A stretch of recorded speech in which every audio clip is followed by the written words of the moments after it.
Hai folks, pernah gak sih kalian itu ngerasa capek banget jadi anak muda?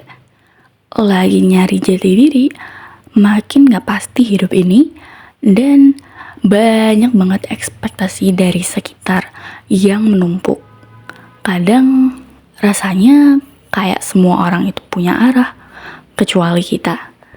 Nah, film-film di Indonesia ini tuh udah mulai bergeser, atau banyak banget film-film di Indonesia itu tuh udah mencoba atau udah banyak yang coba buat nyeritain soal hal-hal ini. Mereka udah mulai mengangkat tema-tema, mulai mengangkat isu-isu terkait dengan struggle-struggle ini. Tapi pertanyaannya, sejujur itu nggak sih film-film ini tuh dalam nunjukin struggle kita? Nah, banyak banget film Indonesia ini tuh menggambarkan masa remaja. Nah, kebanyakan tuh digambarkan tuh sebagai waktu yang manis, identik banget sama cinta-cintaan, cinta pertama, dan kenangan indah lah istilahnya.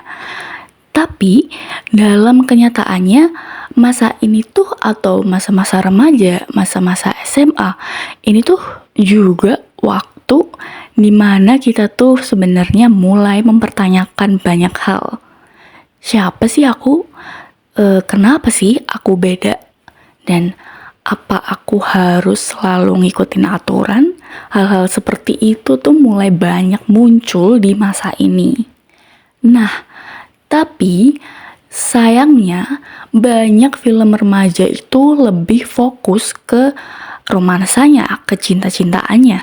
Jadinya konflik internal karakter seperti ini tuh seringkali itu tidak dieksplor, seringkali itu dimunculkan secara dangkal.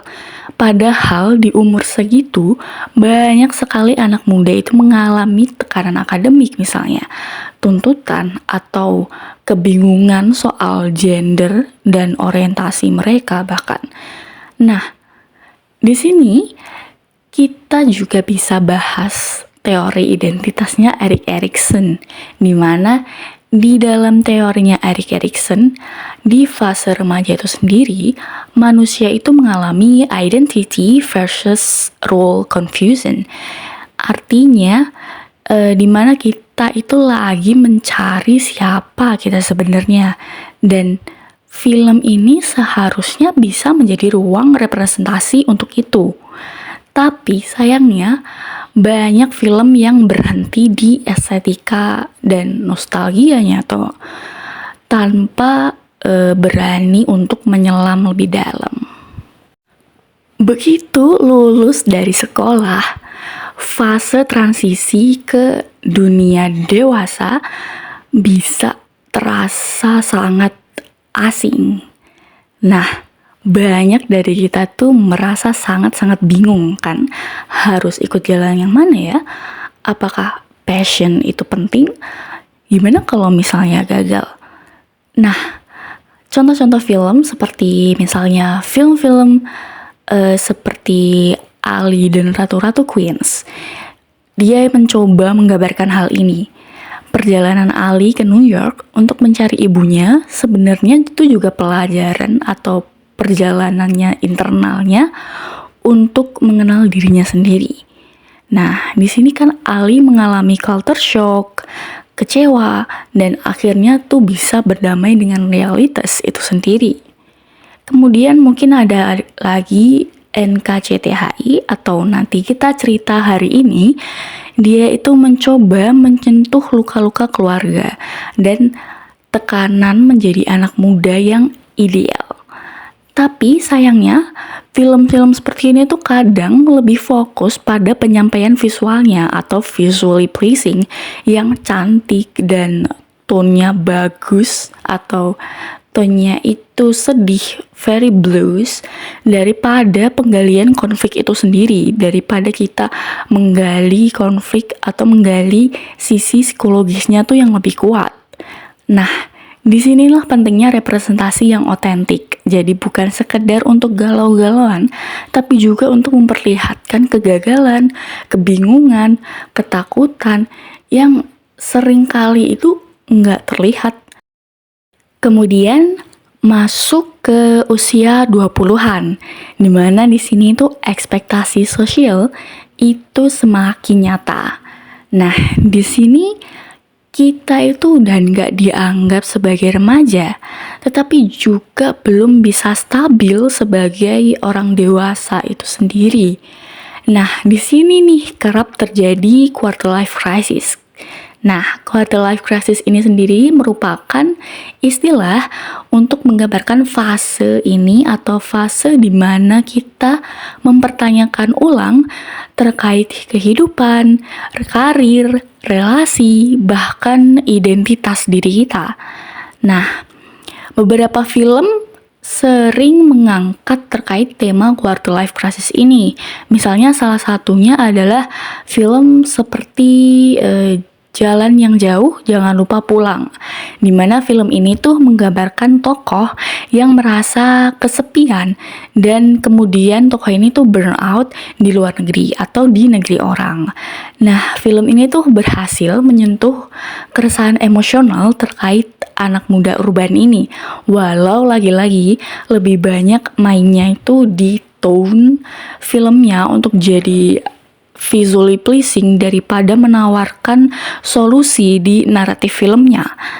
Nah, terkait dengan masa ini, menurut psikolog Jeffrey Arnett, fase ini tuh disebut emerging adulthood, di mana masa ini tuh masa eksplorasi intens terhadap jati diri, pekerjaan, bahkan relasi. Tapi, ironisnya, di banyak film, krisis ini tuh hanya digambarkan lewat kesedihan yang estetis, bukan lewat kegelisahan, bukan lewat isu-isu struktural seperti susahnya cari kerja, tekanan financial, atau relasi sosial yang rapuh. Nah, kalau sinema-sinema mainstream itu tuh masih cenderung buat main aman, justru film-film yang bergerak secara indie itu jadi ruang eksperimen yang bisa paling jujur buat nampilin isu-isu anak muda ini. Nah, film-film ini tuh biasanya nggak takut untuk bahas hal-hal yang tabu, kasar, atau bahkan disturbing untuk biasanya dibahas di forum-forum umum. Penyalin Cahaya misalnya, film ini tuh langsung mengangkat isu kekerasan seksual dan kuasa di lingkungan kampus. Film ini tuh ngajak kita masuk ke struktur kekerasan dan trauma yang sering disembunyikan. Kemudian ada juga film Galang yang nunjukin dunia musik punk DIY dan keresahan sosial di kalangan remaja Jogja. Nah, di film ini ekspresi identitas dan kegelisahan itu tuh nggak hanya digambarkan sekedar sesuatu yang moody atau sesuatu yang galau, tapi juga perlawanannya itu ditampilkan. Kemudian ada juga Unfaidah sebagai serial indie dengan gaya mockumentary-nya. Nah, justru serial ini tuh berani untuk menyindir sistem kampus, absurditas organisasinya, dan lain-lain. Jadi, film-film atau serial-serial ini tuh nggak estetis, it's not really visually pleasing, tapi tuh relate. Nah, cerita-ceritanya tuh nggak manis, tapi tuh jujur gitu. Nah, film-film seperti ini yang justru penting banget karena mereka itu nunjukin bahwa identitas anak muda itu tuh beragam dan penuh konflik. Nah, cerita-cerita, narasi ini tuh nggak naif, tapi juga nggak menggurui. Oke, saatnya kita bahas soal visual culture. Nah, visual culture ini sendiri tuh punya peran yang penting dalam pembentukan identitas itu sendiri. Kita ini nggak cuman mengekspresikan diri kita itu lewat kata-kata atau dialog di film, tapi juga lewat gaya, lewat musik, lewat cara kita bersosialisasi, dan apa yang kita tonton. Nah, Nicholas Mituzov ini menyebut bahwa budaya visual itu tuh merupakan medan di mana kita itu melihat dan dilihat.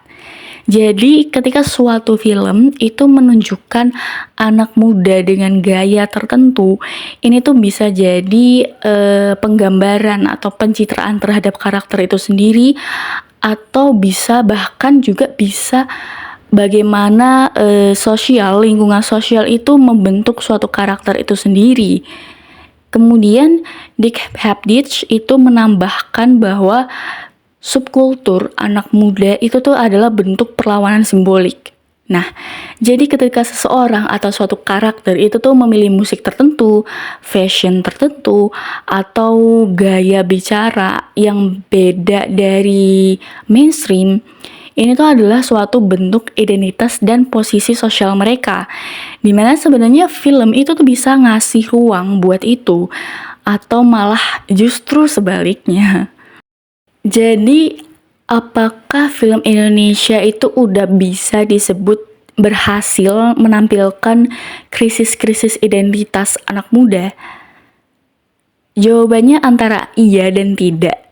Belum sepenuhnya, tapi kita ada harapan untuk hal tersebut. Kita itu butuh lebih banyak cerita-cerita yang nggak takut untuk kelihatan jelek, yang nggak malu untuk nampilin gagal, yang menunjukkan bahwa jadi anak muda itu tuh bukan soal estetika doang, tapi juga ada perlawanan, ada perjuangan untuk mengerti siapa diri kita ini di dunia yang terus bergerak, di dunia yang terus berubah-ubah. Nah, selama kita masih merasa bingung, kosong, dan nyari arah, film ini tuh bisa jadi teman. Bukan buat ngasih jawaban, tapi bilang bahwa kalian enggak sendiri. Dan mungkin itu justru kekuatan terbesarnya.